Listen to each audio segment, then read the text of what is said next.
Class 8 मैंने आपको आपकी हिंदी की पूरक पाठ्यपुस्तक भारत की खोज से पाठ 6 से श्री राम कृष्ण परमहंस जी के बारे में मैंने बताया था, जो कि मैंने आधे भाग तक बताया था।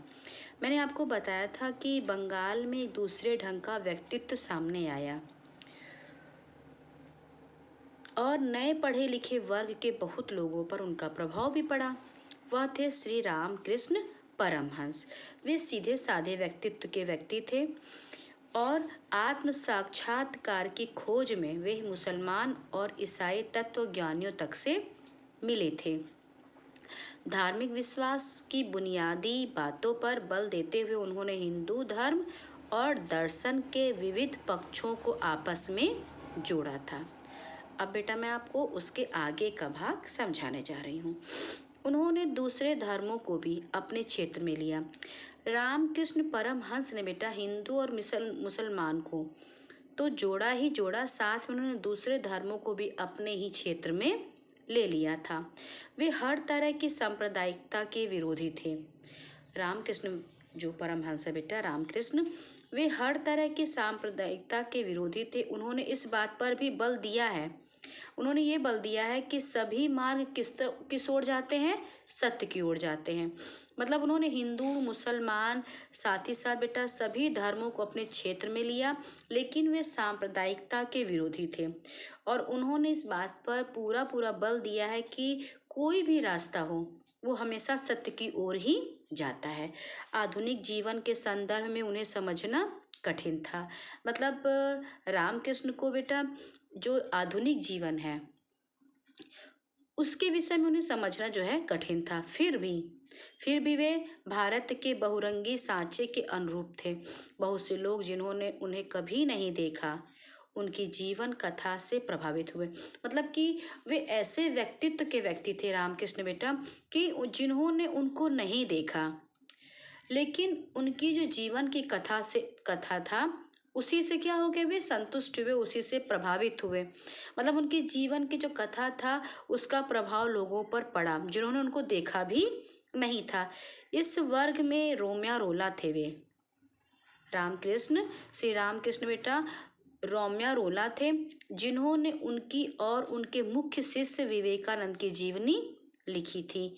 इस वर्ग में रोमिया रोला थे, जिन्होंने उनकी और उनके मुख्य शिष्य विवेकानंद की जीवनी भी लिखी थी। मतलब जिन्होंने श्री रामकृष्ण को नहीं देखा था बेटा, तो वो लोग उनके जीवन की कथा से ही क्या हो गए थे, प्रभावित हो गए थे। और इस वर्ग में थे रोमिया रोला, जिन्होंने उनकी और उनके जो मुख्य शिष्य थे विवेकानंद उनकी जीवनी लिखी थी। विवेकानंद ने अपने गुरु भाइयों के सहयोग से रामकृष्ण मिशन की स्थापना की। विवेकानंद कौन थे बेटा, ये श्री रामकृष्ण परमहंस के मुख्य शिष्य थे। और विवेकानंद जी ने बेटा अपने गुरु भाइयों के साथ मिल करके उनके सहयोग से रामकृष्ण मिशन की स्थापना की थी, जिसमें सांप्रदायिकता नहीं थी। विवेकानंद के पास अतीत का आधार था और उन्हें भारत की विरासत पर भी गर्व था। विवेकानंद जी ने बेटा रामकृष्ण परमहंस की स्थापना की, साथ ही साथ विवेकानंद जी के पास बेटा अतीत का आधार था और उनको अपने भारत की इस विरासत पर बहुत ज़्यादा गर्व भी था। फिर भी जीवन की समस्याओं के प्रति उनका दृष्टिकोण आधुनिक था। वे भारत के अतीत और वर्तमान के बीच इस तरह के सेतु थे। विवेकानंद जी ने दोनों को जोड़ा। उन्होंने वर्तमान को भी जोड़ा भारत का और भारत के अतीत को भी जोड़ा था। वे बंगला और अंग्रेजी के ओजस्वी वक्ता थे। विवेकानंद जी को बेटा बंगला और अंग्रेजी दोनों का वक्ता कहा जाता था और बंगला गद्य और ललित कविता के लेखक भी थे। अब यहाँ बेटा अभी तक तो मैंने जब आपको पिछले अध्याय में पढ़ाया, पिछले पृष्ठ पर पढ़ाया, तो मैंने बेटा आपको श्री रामकृष्ण परमहंस के बारे में बताया। मैंने आपको राजा राम मोहन राय के बारे में बताया। अब मैं आपको बता रही हूँ बेटा विवेकानंद जी के बारे में। विवेकानंद जी का व्यक्तित्व क्या था? उन्होंने रामकृष्ण मिशन की स्थापना की थी। विवेकानंद जी बेटा ऐसे व्यक्ति थे कि जिन्होंने भारत के अतीत को और भारत के वर्तमान दोनों को जोड़ा था। वे बंगला और अंग्रेजी के बहुत अच्छे बहुत बड़े वक्ता थे। और वे बेटा बंगला गद्य और कविता के ललित कविता के लेखक भी थे। विवेकानंद जी बेटा बंगला गद्य और ललित कविता के लेखक थे।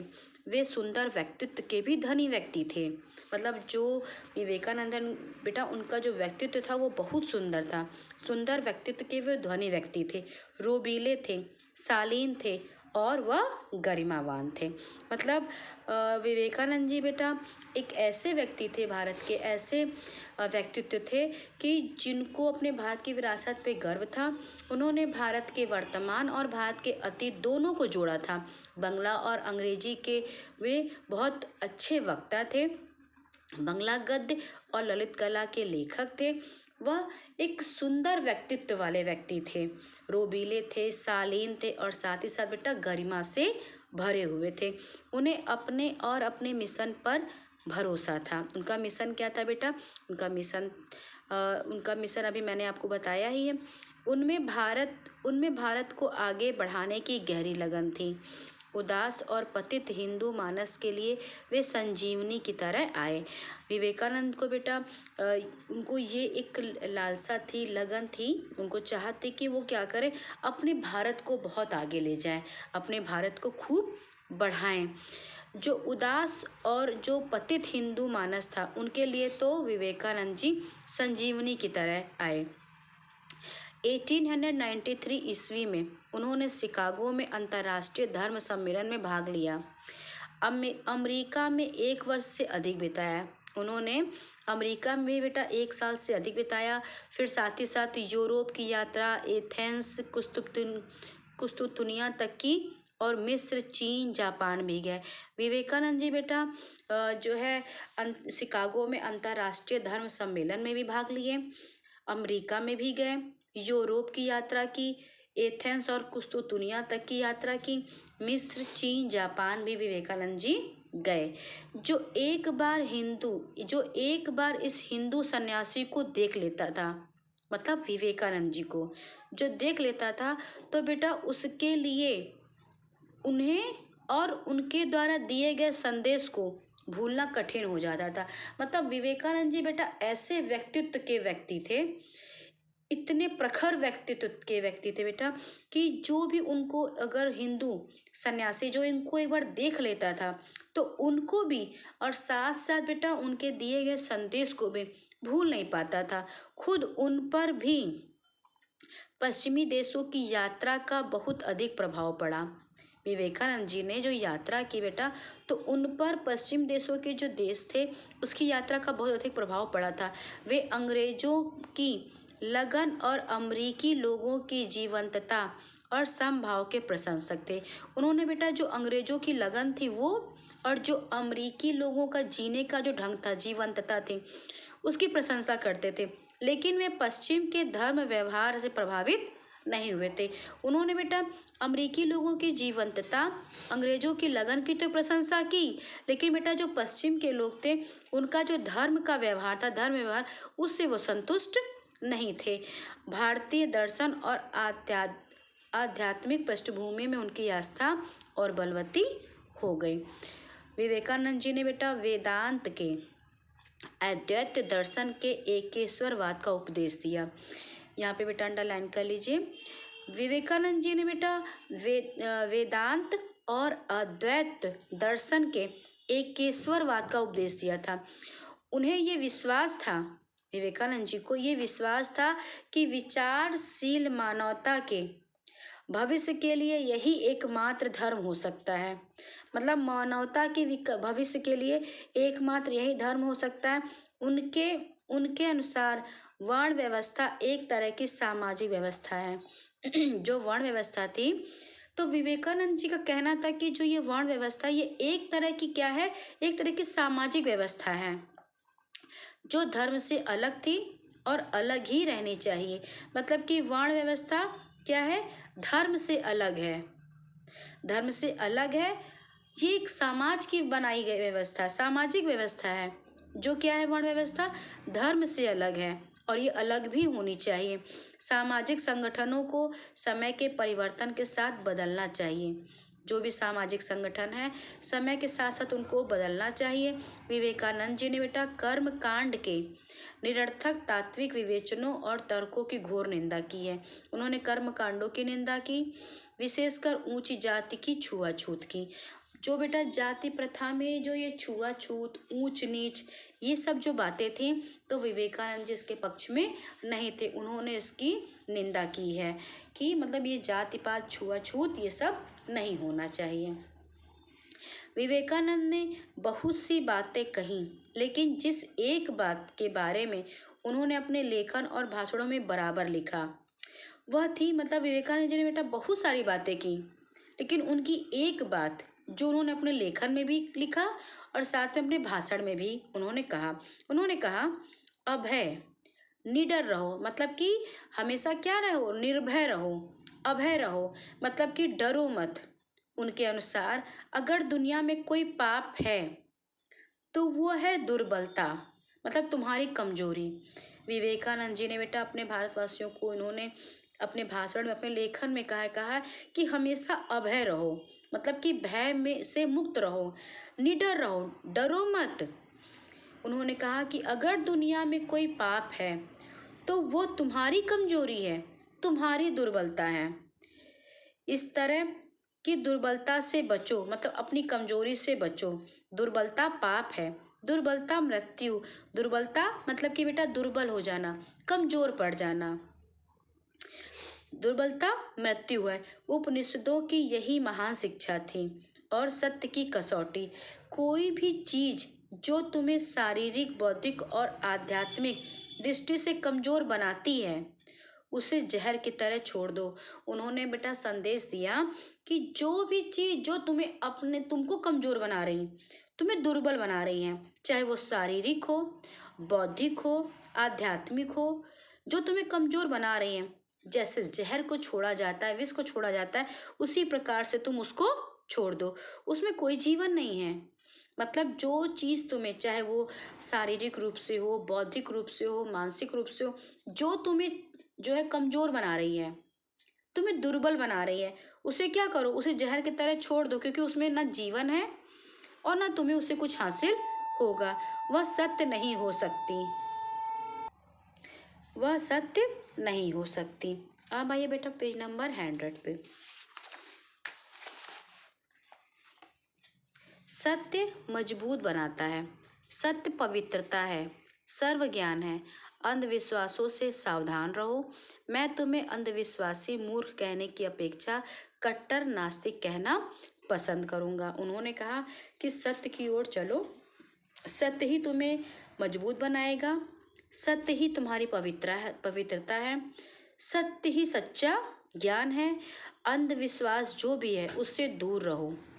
अंधविश्वास तुम्हें सिर्फ मूर्ख बनाएगा और मूर्ख कहने की अपेक्षा मैं कट्टर नास्तिक कहना पसंद करूँगा, क्योंकि नास्तिक सजीव होता है और आप उसे कुछ बना सकते हैं। लेकिन अगर अंधविश्वास घर कर ले तो दिमाग गायब हो जाता है, बुद्धि क्षीण होने लगती है, जीवन का पतन होने लगता है। विवेकानंद जी ने कहा बेटा कि सत्य ही पवित्रता है और सत्य ही सर्व ज्ञान है। अंधविश्वास से दूर रहो। अंधविश्वास अगर जो है घर बना लेगा तो दिमाग क्या हो जाएगा, जगह छोड़ देगा, गायब हो जाएगा, तुम्हारी बुद्धि क्षीण हो जाएगी और इस तरह से धीरे धीरे तुम्हारे जीवन का भी पतन होने लगेगा। इसलिए विवेकानंद ने भारत के दक्षिण छोर में कन्याकुमारी से लेकर हिमालय तक गर्जना की थी। बेटा विवेकानंद जी ने भारत के दक्षिण छोर में कन्याकुमारी से लेकर हिमालय तक की गर्जना की थी। इस प्रक्रिया में उन्होंने अपने आप को पूरी तरह से मतलब गर्जना की और इस पूरी प्रक्रिया में बेटा उन्होंने पूरी तरह से अपने आप को लगा दिया, पूरी तरह से अपने आप को न्यौछावर कर दिया, खपा दिया उन्होंने। सन 1902 में 39 वर्ष की आयु में ही विवेकानंद जी की मृत्यु हो गई। विवेकानंद के ही समकालीन थे रविन्द्रनाथ टैगोर। उन्हीं के समय के थे बेटा, विवेकानंद के समय के ही थे रविन्द्रनाथ टैगोर, लेकिन वे बाद की पीढ़ी के थे।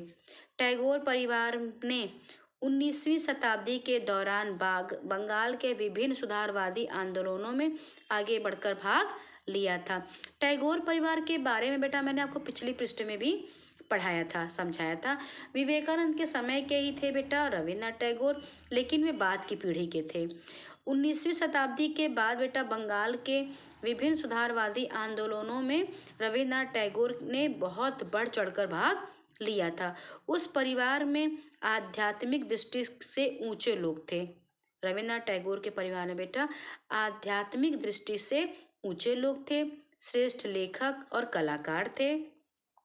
लेकिन रविन्द्रनाथ का स्थान जो है इन सब से ऊंचा था। मतलब उनके परिवार के जो लोग थे बेटा वो आध्यात्मिक दृष्टि से ऊंचे थे, श्रेष्ठ लेखक थे, कलाकार थे। लेकिन बेटा जो रविन्द्रनाथ टैगोर हैं उनका स्थान उन लोगों से कहीं ज़्यादा ऊंचा था। और पूरे भारत में क्रमशः उनकी स्थिति ऐसी हो गई कि कोई उनकी बराबरी नहीं कर सकता था। रविन्द्रनाथ टैगोर की बेटा कोई बराबरी कर ही नहीं, पूरे भारत में उनकी एक ऐसा स्थान था। रविन्द्रनाथ टैगोर की ऐसी स्थिति थी बेटा कि पूरे भारत में उनके बराबर कोई नहीं था। वे राजनीतिक नहीं थे, मतलब रविन्द्रनाथ टैगोर बेटा राजनीतिक नहीं थे, लेकिन वे इतने संवेदनशील और भारतीय जनता की स्वाधीनता के प्रति इतने समर्पित थे। मतलब कि रविन्द्रनाथ टैगोर बेटा कोई राजनीतिक नहीं थे, लेकिन वे संवेदनशील और भारतीय जनता की स्वाधीनता के प्रति पूरी तरह से क्या थे, समर्पित थे। जब भी कोई बात उनसे बर्दाश्त नहीं होती थी, रविन्द्रनाथ टैगोर से जब कोई बात सही नहीं जाती थी, उनसे बर्दाश्त नहीं होती थी, तो वे बाहर निकलते थे और ब्रिटिश सरकार या अपने लोगों को चेतावनी देते थे। जब भी कोई बात उनसे असह्य रहती थी, वो नहीं सह सकते थे, तो वो बाहर निकलते और ब्रिटिश सरकार या अपने लोगों को ही क्या करते थे, चेतावनी दिया करते थे। 20वीं सदी के पहले दशक में बंगाल में व्याप्त स्वदेशी आंदोलन में उन्होंने भाग लिया। रविन्द्रनाथ टैगोर ने बेटा जो 20वीं सदी के पहले दशक में जो बंगाल में जो व्याप्त स्वदेशी आंदोलन था उसमें रविन्द्रनाथ टैगोर ने भाग लिया था। और अमृतसर के हत्याकांड के समय उन्होंने सर का खिताब लौटा दिया। मतलब कि रविन्द्रनाथ टैगोर को बेटा सर का खिताब मिला था, जो कि उन्होंने जो अमृतसर में जो हत्याकांड हुआ था उसके बाद उन्होंने उस खिताब को लौटा दिया था। शिक्षा के क्षेत्र में उन्होंने बेटा रचनात्मक कार्य किया, जो कि खामोशी से शुरू किया था। उन्होंने शांति निकेतन को भारतीय संस्कृति का प्रधान केंद्र बना दिया था। शांति निकेतन को उन्होंने बेटा भारतीय संस्कृति का प्रधान केंद्र बनाया था। भारतीय मानस पर उनका प्रभाव विशेषकर एक के बाद एक आने वाली नई पीढ़ियों पर बेहद रहा। रविन्द्रनाथ टैगोर भी बेटा बहुत उच्च प्रखर व्यक्तित्व के धनी व्यक्ति थे। उन्होंने बेटा भारतीय मानस पर गहरा प्रभाव डाला। विशेषकर जो भी बाद में जो भी पीढ़ियाँ आई, रविन्द्रनाथ टैगोर के बाद जो भी पीढ़ियाँ आई तो उन पर उसका अधिक प्रभाव रहा। वे भारत के सर्वोत्तम अंतर्राष्ट्रीय थे। रविन्द्रनाथ टैगोर भारत के सर्वोत्तम अंतर्राष्ट्रीय थे, अंतर्राष्ट्रीयवादी थे। अंतर्राष्ट्रीय सहयोग में विश्वास और उसके लिए काम करने के कारण वे भारत के संदेश को दूसरे देशों में ले जाते रहे। मतलब ये भारत का जो भी संदेश था उनको दूसरे देशों में ले जाते थे और उनके संदेश अपने लोगों के लिए लाते रहे। मतलब कि उन्होंने अपने संदेश को भारत के लोगों को मतलब अपने संदेश को उन्होंने बेटा जो है भारत के संदेश को दूसरे देशों में ले जाते थे और उनके संदेशों को वह लोगों के लिए लाते रहे।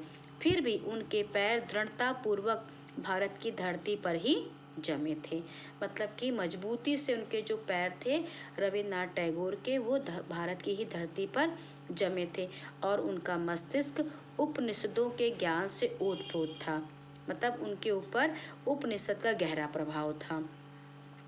घोर व्यक्तिवादी होने के बाद भी उन्होंने बेटा रूसी क्रांति की महान उपलब्धियों के प्रशंसक थे। मतलब रविन्द्रनाथ टैगोर बेटा घोर व्यक्तिवादी थे, इसके बाद भी रूसी क्रांति की महान उपलब्धियों के प्रशंसक थे, प्रशंसा करते थे, विशेषकर शिक्षा के प्रसार, संस्कृति, स्वास्थ्य, समानता की चेतना के। मतलब उन्होंने खासकर शिक्षा का प्रसार जो था उसके प्रशंसक थे, संस्कृति के, स्वास्थ्य के, समानता की चेतना के विशेषकर वो प्रशंसक थे। टैगोर ने भारत की उसी तरह बहुत अधिक सेवा की जैसे कि एक दूसरे स्तर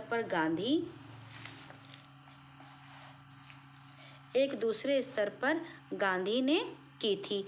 उन्होंने लोगों को एक सीमा तक इस बात के लिए विवश किया कि वे अपने विचारों को संकीर्ण घेरे से बाहर निकालकर मानवता को प्रभावित करने वाले व्यापक प्रश्न पर ध्यान दें। टैगोर भारत के सबसे बड़े मानवतावादी थे। मैंने बेटा आज आपको रविन्द्रनाथ टैगोर के बारे में बताया, साथ ही साथ मैंने आपको विवेकानंद जी के बारे में बताया।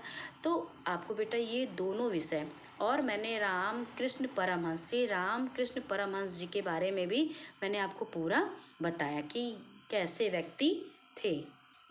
क्लास 8 आज मैंने आपको जितना बताया बेटा आपको इतना पढ़ना है। मैंने आपको आज श्री रामकृष्ण परमहंस के बारे में, मैंने आपको विवेकानंद जी के बारे में और रविन्द्रनाथ टैगोर के बारे में बताया है। तो आज आप इतना अवश्य पढ़ेंगे और स्वयं जो है इनके व्यक्तित्व के बारे में जानेंगे।